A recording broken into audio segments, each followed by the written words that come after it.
పరిశుద్ధాత్మ చేత నింపబడిన వారికి మొట్టమొదటి లక్షణం ఏంటి తెలుసా? ధైర్యం. దేవునికి స్తోత్రం, హల్లెలూయా.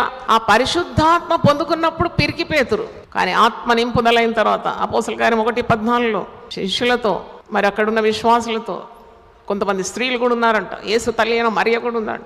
మేడగదిలో 120 మంది ప్రార్థన చేసినప్పుడు పరిశుద్ధాత్మ వారి మీదకి దిగినప్పుడు ఆ పిరికితనం అంతా పోయింది. శిష్యులకు చాలా ధైర్యవంతులైపోయినారు.